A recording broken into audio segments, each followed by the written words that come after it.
Welcome to Kickass Radio, hosted by Jo Sainsbury, founder of Kickass Women. Join Jo over the next hour as she shares stories and conversations that are both inspiring and empowering.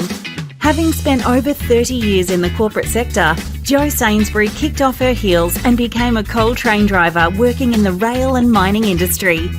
It has been her goal ever since to empower and support women who are considering a career change into an industry role, making the transition as smooth as possible. Jo is a walking, talking success story of how taking the plunge into industry can open up a world of opportunity. And you can do it too. If you're a woman working in industry or considering a career change, this is the radio station for you. Let's get into this episode of Kickass Radio. Hey there, Glow Getters. Welcome to the Kickass Radio Show. Wow. What a week we've had here at the Kickass Women. Last Thursday, we were privileged to be crowned the gold at the Osmumpreneur Awards in the One to Watch category. And yes, Kickass Women is definitely one to watch as we have proudly stepped up to the footplate where we've been growing, developing and building a distinctive role in the rail, mining, resources, STEM and construction industries. Just some strategic areas we focus on are share and listen to women's stories, pinpoint ways to recruit women, increase the number of and visibility of female leaders, mentor and sponsor women, reach out to formal and informal women's groups and businesses. Kickass Women is what we like to refer to as a master in the making that optimizes the best in women, and the brand is the voice behind so many women who are changing roles and evolving, or rather rediscovering themselves. So a massive heartfelt shout out of thanks to each and every one of you who have been supporting and continue to support Kickass Women. Now, this week on the show, we are going to touch on emotional intelligence. So I'd like to start with a question. How are you? No, seriously, how are you? You may have been asked that question thousands of times without anyone ever pausing to really hear an answer, or without you ever stopping to consider the question yourself. Maybe you're like me, at times feeling like life is an emotional roller coaster, or maybe that doesn't describe you at all. Maybe you're simply curious how you can become better manager, team player, spouse, parent, friend. Regardless of why you have tuned in, one thing is for sure, we are all emotional creatures, and that's a good thing. It's what makes us human, and you are a wonderful human. Yes, you. But as such, you've probably encountered a situation where your emotions caused you to do or say something you later regretted. Or in other cases, where your lack of understanding of others' emotions put you in a similarly troublesome situation. That's where emotional intelligence can help. It's not about trying to remove emotions from the equation. It's about understanding and managing those emotions so they don't manage you. I like to call this making emotions work for you instead of against you. So, are you ready? Don't forget to fasten your seatbelts as you get ready to travel this amazing journey of self-discovery. You are listening to Kickass Radio Show, Kickstart, where we talk about all things women working in non-traditional roles in the male-dominated industries. And I tell you how it is. So today is an introduction to emotional intelligence. I'm your host, Jo Sainsbury, the Glow Getter, and I hope we can keep you in good company over the coming hour. A huge shout out to all the women working out on track and on site today all over the globe. May you stay safe and have a great day or night shift. And this might also be a good time for a warning that today's radio show may and does contain some adult language. Let's get into it. Okay. So we probably all know people either at work or in our personal lives who are really good listeners.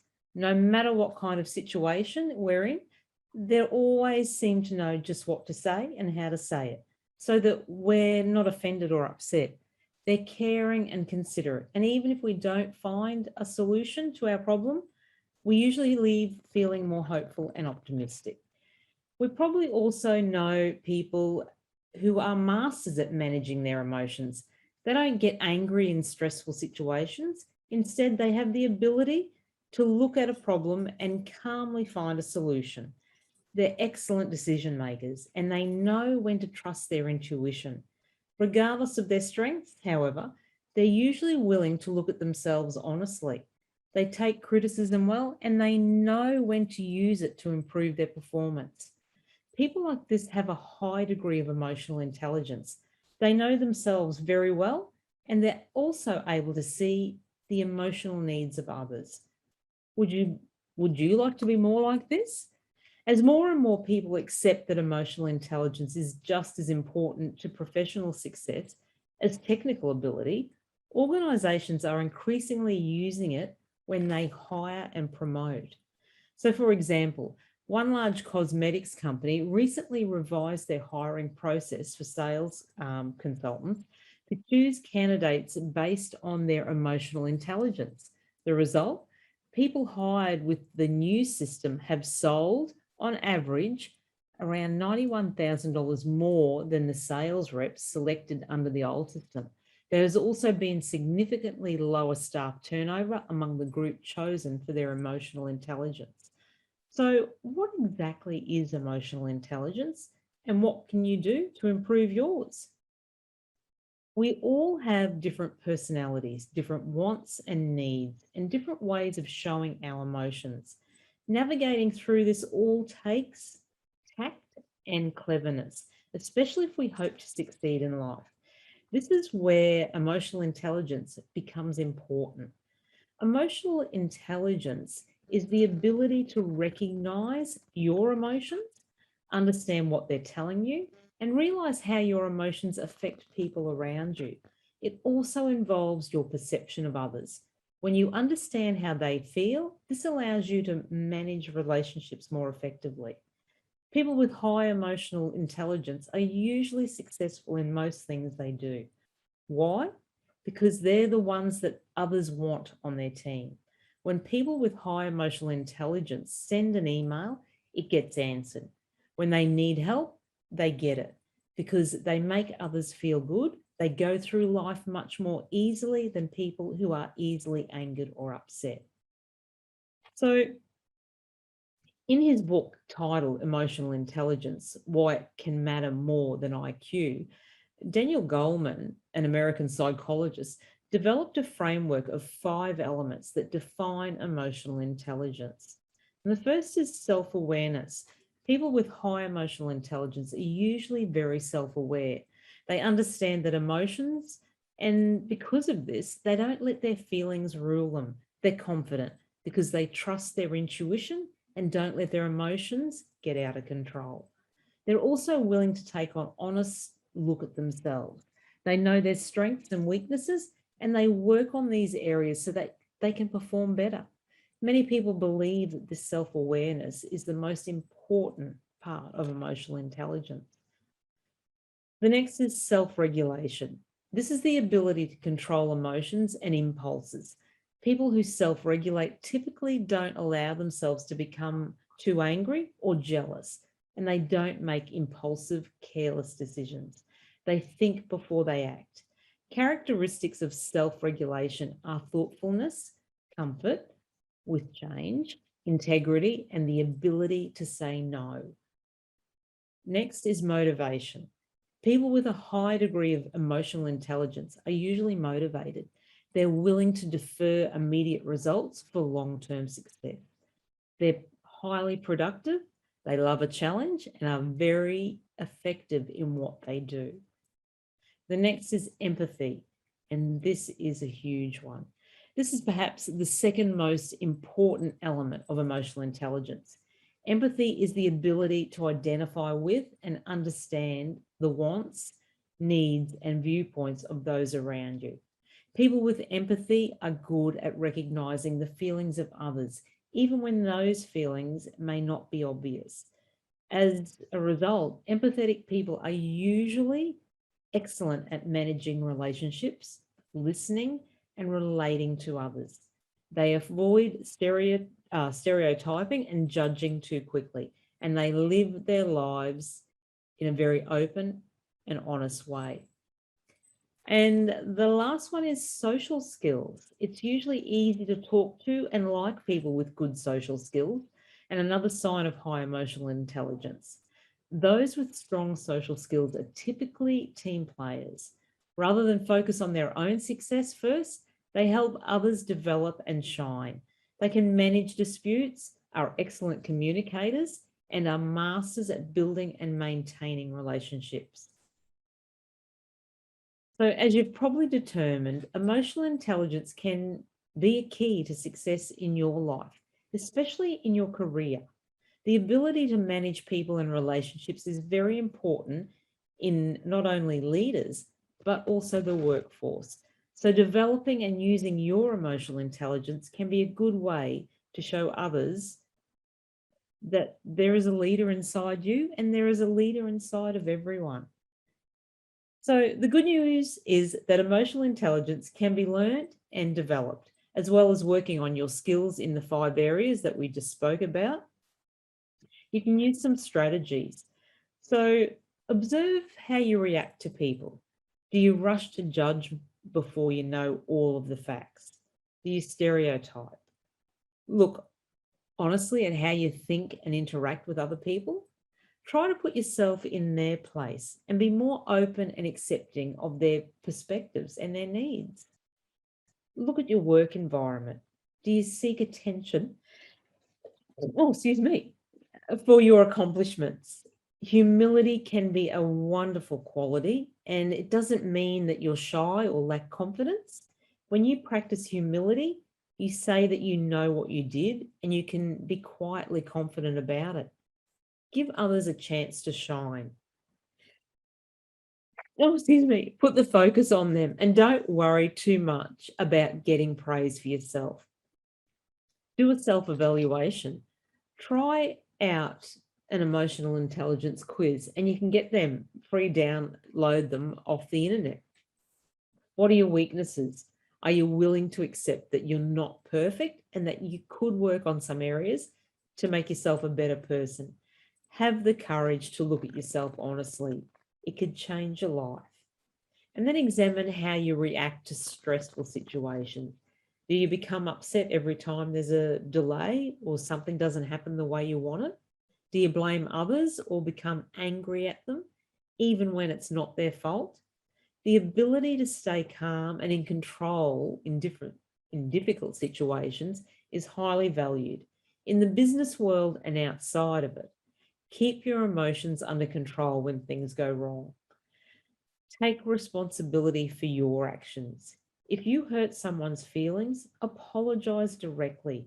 Don't ignore what you did or avoid the person. People are usually more willing to forgive and forget if you make an honest attempt to make things right. Then examine how your actions will affect others before you take those actions. If your decision will impact others, put yourself in their place. How will they feel if you do this? Would you want that experience? If you must take this action, how can you help others deal with the effects? So although regular intelligence is important to success in life, emotional intelligence is key to relating well to others and achieving your goals. Many people believe that it is at least as important as regular intelligence, and many companies now use emotional intelligence to hire new staff. Emotional intelligence is an awareness of your actions and feelings and how they affect those around you. It also means that you value others, listen to their wants and needs, and are able to empathize or identify with them on many different levels. Okay, let's hear from one of our show sponsors, and we'll be right back with you soon. Hi Glow Getters, we're Brenjo's Earth Moving, a professional earth moving business specialising in a range of infrastructure works across a variety of industries, located in Mackay, Queensland. Here at Brenjo's, we're a family-owned company backed by an incredible team. We've seen firsthand the incredible benefits that come from promoting and supporting a diverse workplace. We're so proud to be sponsoring Kickass Radio and Kickass Women's Mission to support women entering into non-traditional roles and careers. So, emotionally intelligent minds. Emotionally intelligent minds know how to bridge the perspective gap. How can you negotiate effectively, persuade, and influence others by connecting them to your feelings? Now, there's a great story here that I come across, and I think it is a good story, and it highlights exactly what we're talking about in regards to have others know how you feel, or how you can take their perspective on how they feel. There's a great scene in Ford versus Ferrari, the movie based on the true story of the legendary Ford Motors team who won the 1966 24 Hours of Le Mans race in France.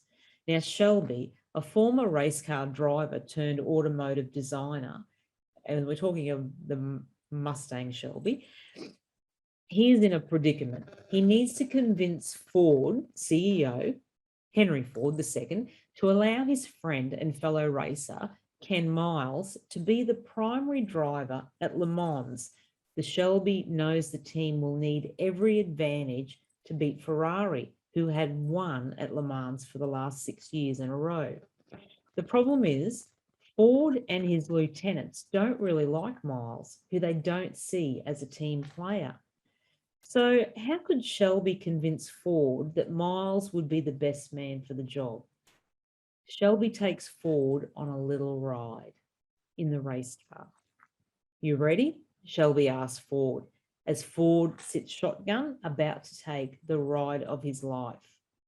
The name on the middle of that steering wheel should tell you that I was born ready, Shelby, responds Ford. Hit it. As Shelby peels out in a prototype Ford GT40, Ford is literally pinned to his chair. He instinctively braces himself for impact by placing his hand on the dashboard. Shelby continues to floor it in a car capable of speeds over 218 miles per hour or 350 kilometers per hour. Ford becomes visibly distressed. Oh my God, Ford yells, his face violently contorting as Shelby takes each successive turn at high speed.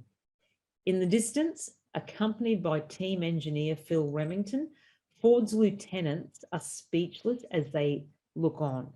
They can only imagine what's going through their CEO's mind as he hangs on for dear life. It's about right now, the uninitiated have a tendency to soil themselves, Remington says with a smirk. Shelby continues his joyride for a little while longer, narrowly missing huge cones, oil barrels, even another truck, before he ends the treacherous run by yanking the handbrake and bringing the car to a sudden, brutal stop via a perfect bootleg turn. Ford sits, struggling to control his emotions. Suddenly, he breaks into tears. I had no idea, he whimpers. I had no idea. Although this example is extreme and likely fictional, although I wouldn't have put it past Shelby to have done this in real life, Shelby did convince Ford to let Miles race at Le Mans. The story also demonstrates a major lesson in emotional intelligence, the ability to understand and manage emotional behaviour. It all starts with something called the perspective gap. What is the perspective gap? The perspective gap, also known as empathy gap, is a common occurrence in which one dramatically underestimates the effects of a psychologically or physically intense situation. Usually we think we understand a certain set of circumstances, even if we've never experienced them, but we really have no idea. Other times we've actually experienced something similar to what another person is describing, but the way we remember handling the situation is much better than we actually did. The perspective gap explains why physicians consistently miss the mark when attempting to estimate their patient's level of pain, or why we find it so challenging to put ourselves in the shoes of a colleague or even a family member. It's also why Ford, who had already given Shelby the green light in putting together the company's racing team, still needed extra convincing. But what can this scene teach us about the perspective gap? There's two lessons. Don't be like Ford. There are likely people at work right now who are trying hard to get you to understand the problems they're facing. They're trying to get your support. It's easy to dismiss those people with expressions like, toughen up. It's not that big of a deal. You're making a mountain out of a molehill. If you want to build trust and stronger relationships, stop it. Instead, bridge the gap. Try to see things from their perspective. In other words, if it's important to them, make it important to you. Be like Shelby. But what if you're in the opposite situation? What if you're trying to garner support from a colleague, your team, or even a family member, and they're just not getting it? Remember, even if they've gone through a similar experience to you, and especially if they haven't, they're not likely to empathize with you. There's going to be a perspective gap, but you don't have to give up. Instead of telling them the challenges you're facing, help them to feel those challenges themselves. And you can do that by first identifying your own feelings. Are you frustrated, angry, disappointed, sad? Now ask your colleague to describe a situation that makes them feel frustrated, angry, disappointed, and sad. Now you're helping them to connect, not to your situation, but to your feelings. You've helped them to relate. Oh, tongue-tied today. You've helped them to build empathy. If you can accomplish that, you'll have a partner who's invested. Your problem has become their problem. And learning to bridge the perspective gap is how you build great teams and companies. It's how you learn to solve problems together, create a great workforce, and it makes for a damn great movie scene, as we've just talked about. So what can you do? When you think about an effective leader or an effective colleague, what characteristics come to mind? Chances are you picture someone who listens to their team. They stay cool under pressure, they know when to trust their intuition, and they never let their emotions get the best of them. People like this have a high degree of emotional intelligence.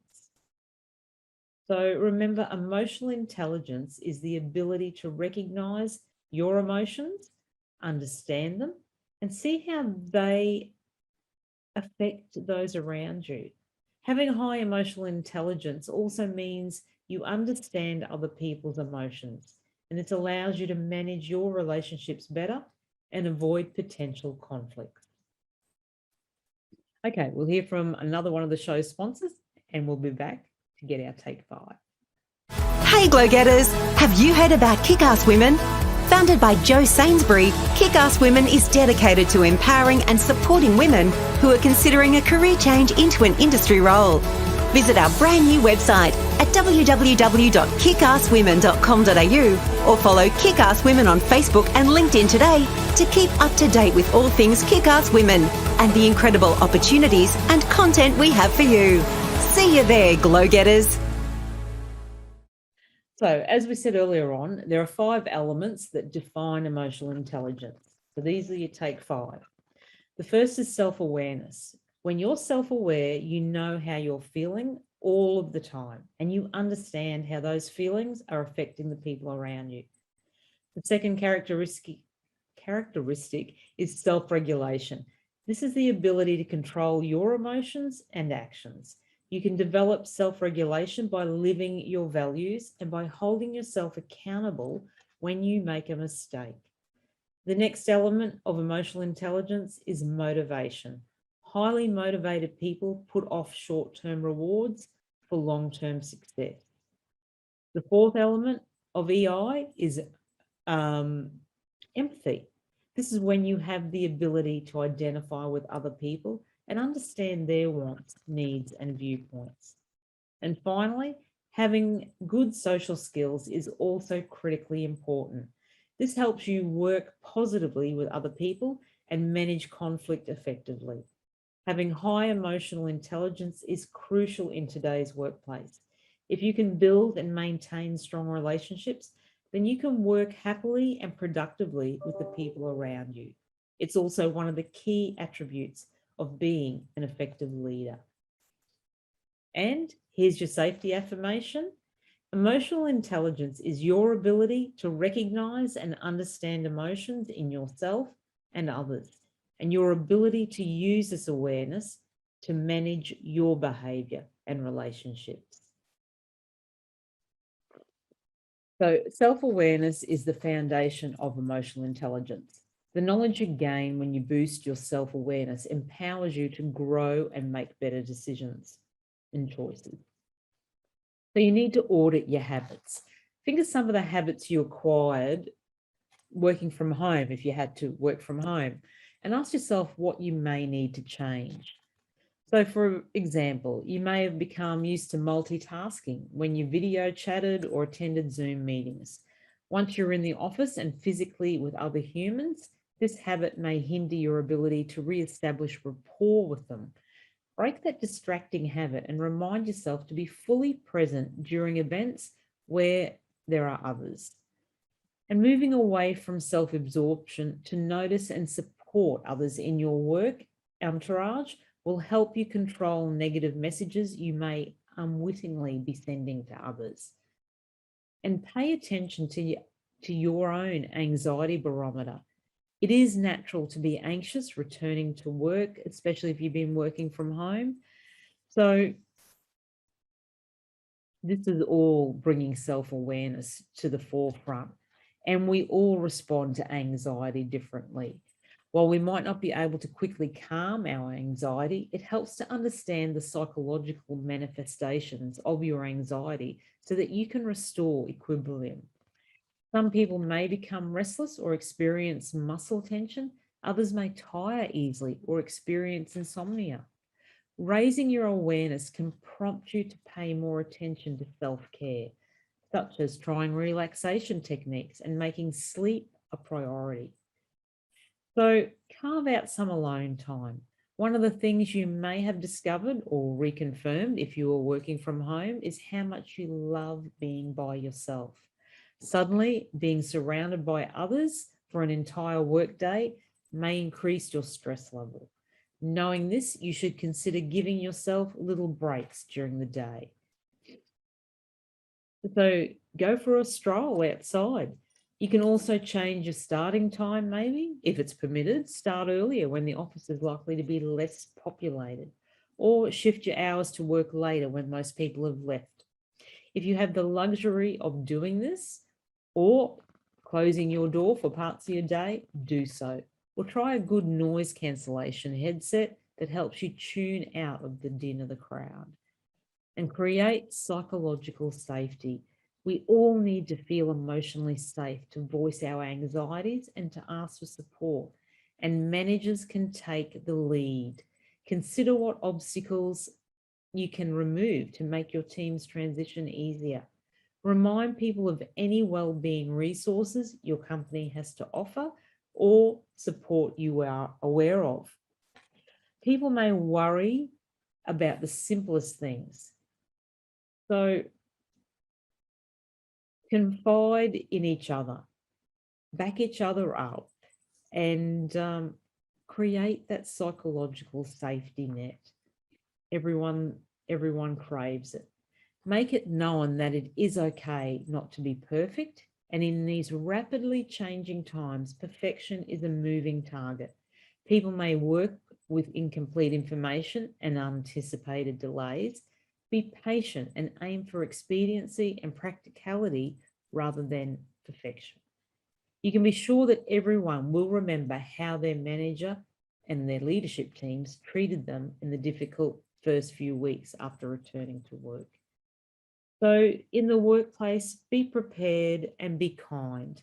The mental health impacts of what we've experienced over the last 18 months will continue to be significant for a long time yet after we're back.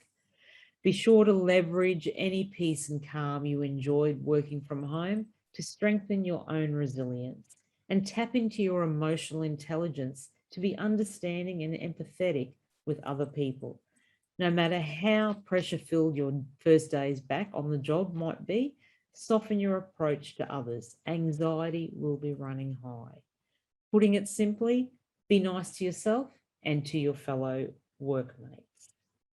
Okay, that's the end of the show. Let's round it out. And I hope you've learned a little bit about emotional intelligence today. So that's it, guys. I do hope you found the information, as I said, hopeful and valuable, and it gives you something to ponder over the weekend. As always, I really appreciate you guys giving me your time to listen to the radio show. You can find more information on this episode in the show notes or on my social media pages, and reach out to me and follow me on the Kickass Women or Joe Sainsbury social media platforms. Or you can send me an email at Jody, Jody, at kickasswomen.com.au, and be sure to subscribe to the podcast and get the latest episodes sent directly to you. So that's it for today's show. Thanks for your company and for listening to Kickass Radio. It's not goodbye, but see you later. Stay safe and well. Go crush it. Keep in touch. Poscoms. Go on. Get your glow on. Become a glow getter. Thanks for tuning in to another episode of Kickass Radio, where we kick goals and deliver empowering conversations for women. Want to hear more from Kickass Women and Joe Sainsbury? Visit the Kickass Women website or follow Kickass Women on Facebook, LinkedIn, and Instagram. See you on the next episode of Kickass Radio.